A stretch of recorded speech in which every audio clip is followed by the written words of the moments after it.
And welcome to the Core Connection. I'm Mira Rubin here with you on Enlightened World Network. And let me see, today's topic. Oh my gosh, it's so funny how I set up these topics and then,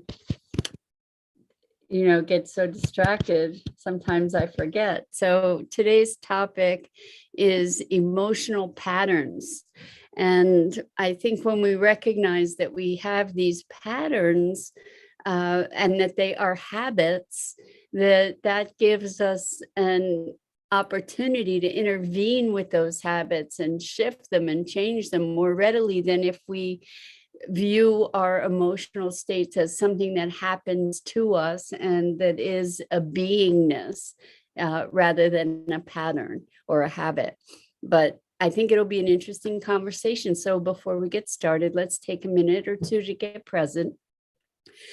Let's take a deep breath in through your nose and hold it.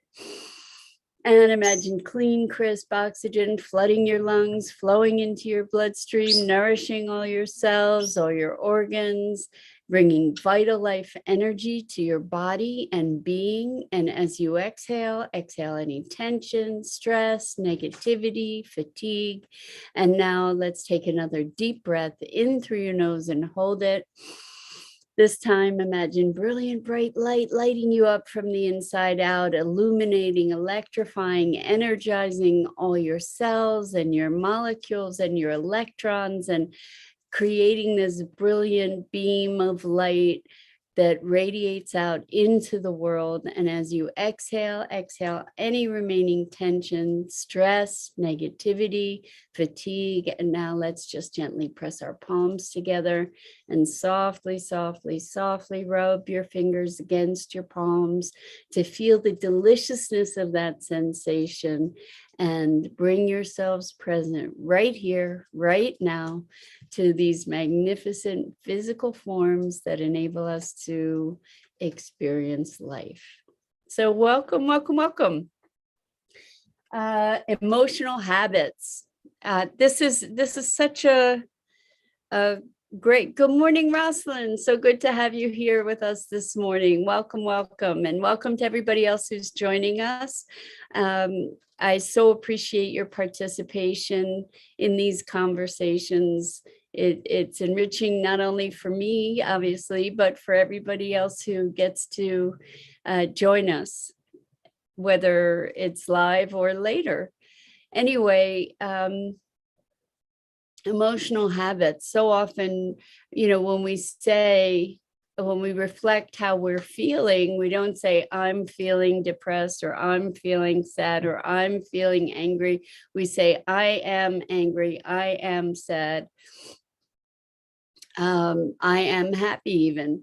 But those are not so much states, they're not part of our beingness, our whole essential essence. They are an emotional state.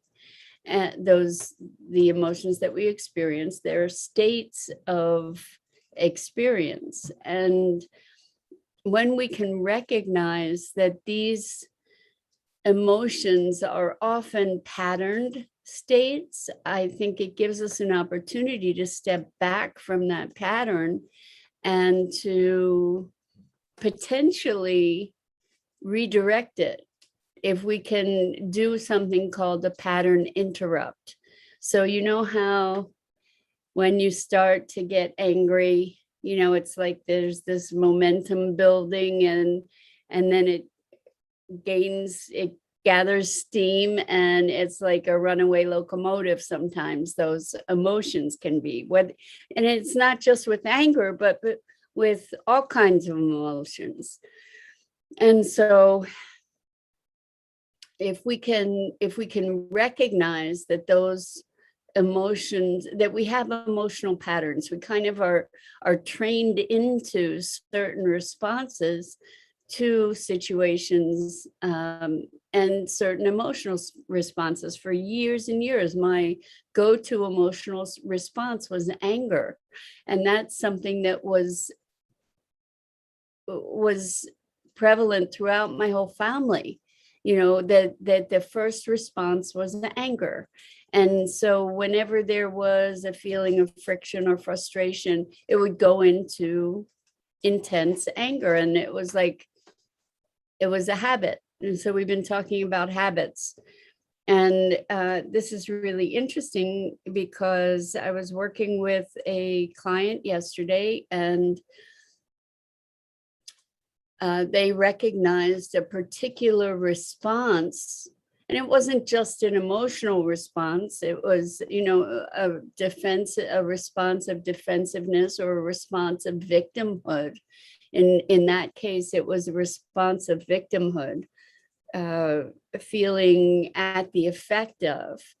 And it was, they had a revelation that was just so beautiful, where they recognized, well, wait a second, if these feelings are arising, rather than going into full-blown victim, I can use it as an opportunity to notice that there's something available for me here that I wasn't previously noticing. So in other words, starting those feelings, instead of going into victim, going into wake up, right? And it was a gentle message from their self to hold on, there's something for you to notice here. And with that gentle reminder from self, that it enabled them to shift into a different mindset and a different emotional state. So rather than getting angry, getting curious, rather than becoming a victim, getting curious. Like, what's going on in this situation? What's the dynamic? What triggered that feeling? Getting curious. And when we get curious, when we ask dynamic questions, our mind is like a heat-seeking missile. It wants to answer those questions. That's why it's so important to ask good questions. But when we get curious, it's like, oh, what is there for me to learn here? What is there new for me to see? What's a different perspective that I can take on this? And it was really, really cool, because what those moments become and became for my client is a choice point. And when we are at a choice point, when we empower ourselves with the option to choose, we're taking our experience to a whole new level, and it is empowering. We are literally empowering ourselves when we choose to take advantage of that choice point. And we then are coming back into our sovereignty. We're coming back into our expression as conscious individuals, where we're reclaiming the reins of our lives, that we're able to reclaim our active role in our lives, and to release ourselves from the automated automaton type responses that we can fall prey to, right? Because we are conditioned beings in many, many ways. And when we can sort of pattern in or program in this pattern interrupt to allow ourselves to awaken to the pattern, what we're doing really is remapping a trigger. So there may be a trigger that then starts leading into victimhood. If we can, instead of having that trigger leading into victimhood, have it lead into choice, what a big difference, right? So this was such a beautiful thing. And actually, this is a lot of what NLP is about. Neuro-linguistic programming is recognizing these pattern behaviors and shifting and redirecting them, by creating new triggers, creating new neural pathways that lead to different responses. And the more that's practiced, the bigger the pipe is, or the bigger the channel is for that new communication. If you think of it as laying down communication wires, that the more you utilize that pattern, the more you practice that pattern, the stronger those connections become. Good afternoon, Pat. So good to have you here with us. Welcome, welcome. We are talking about patterned emotions and or emotional habits, and how we can restructure them. Maggie's biting my nose. So she's a pattern interrupt for me all the time. It gets me to just sort of stop and rethink whatever. It's often I forget where I was, which is a good thing sometimes, right? But anyway, we were talking about pattern interrupts and shifting our behaviors. And so one of the practices in NLP that's so powerful is to start eliciting a pattern.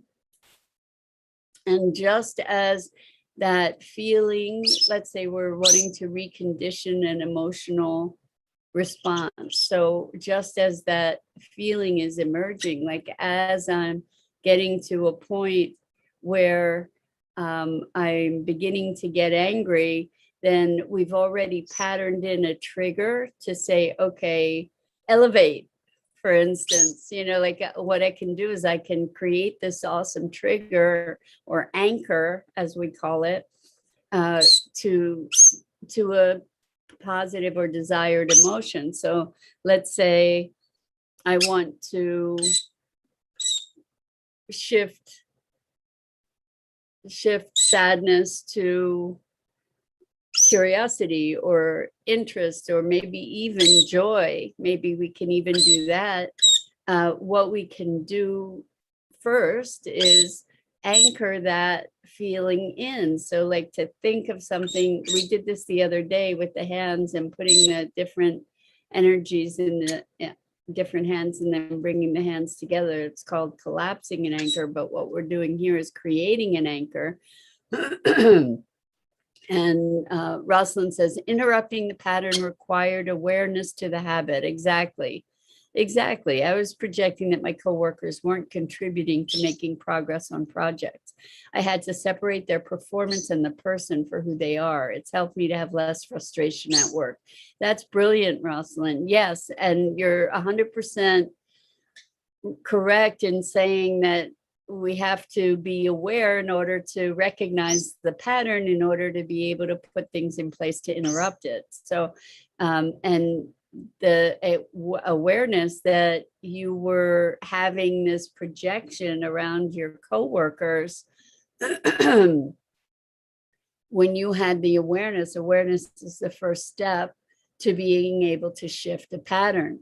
So when you were able to separate their performance from who they are, then you probably expanded your ability to deal with those people as people, and then maybe that granted some inroads to being able to shift performance as well, and expectation and connection. And when there's more connection, there's more communication, and maybe that helps to resolve the issues at hand. So we were talking about how to create an anchor, and let's say we're forget what the word was, but I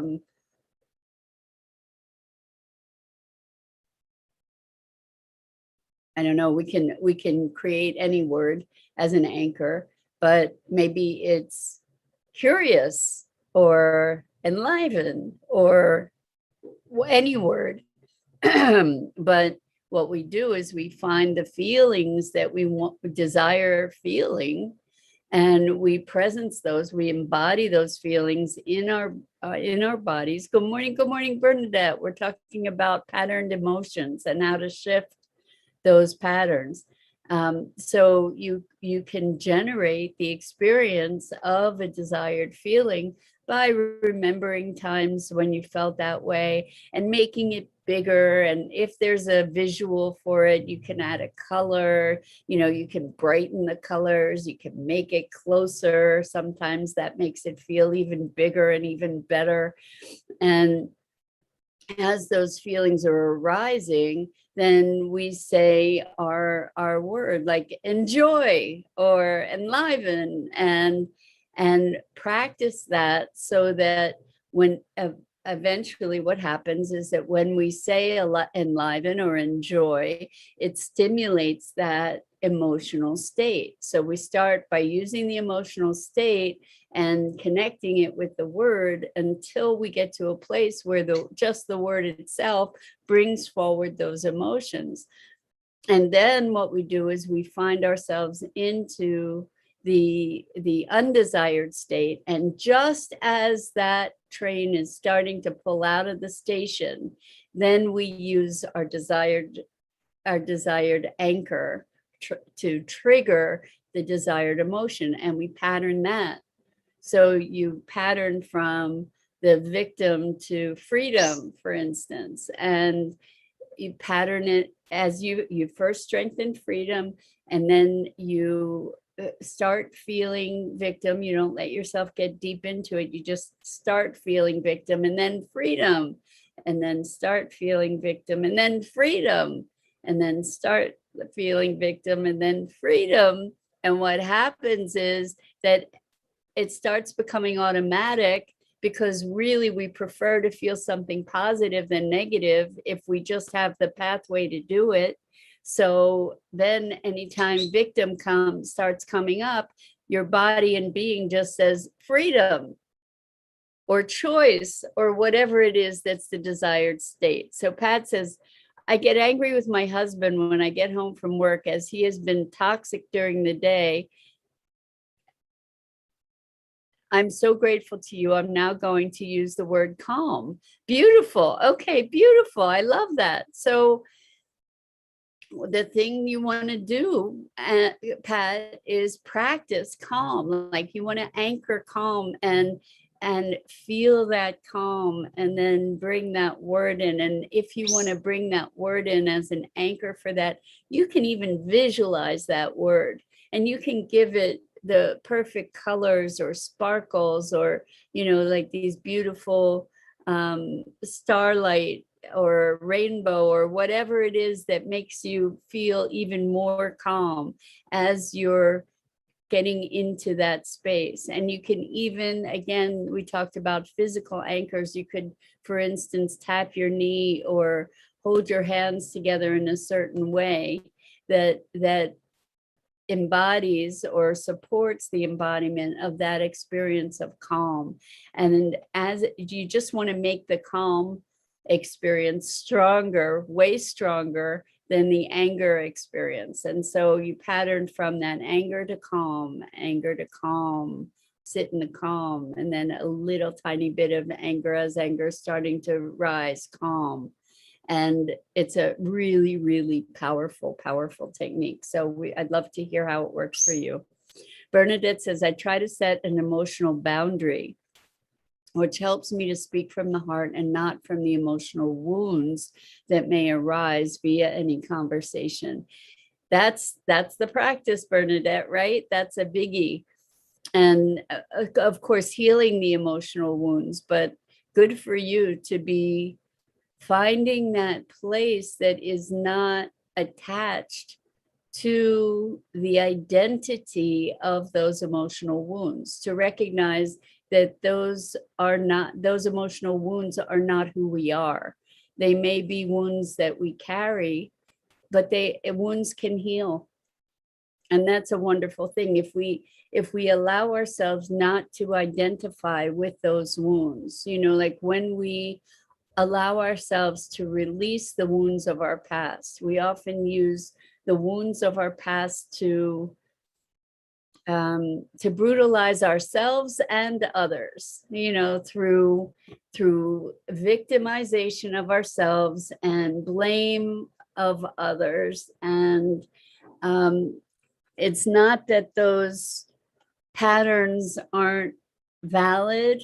We've experienced things where we were victimized, and from an outside perspective, we were the victim of this, that, or the other thing.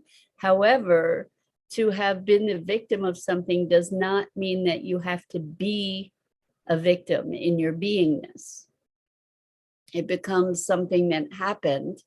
And thankfully, there are ways that we can release ourselves from the identification with that experience, there are ways that we can grow beyond those kinds of experiences.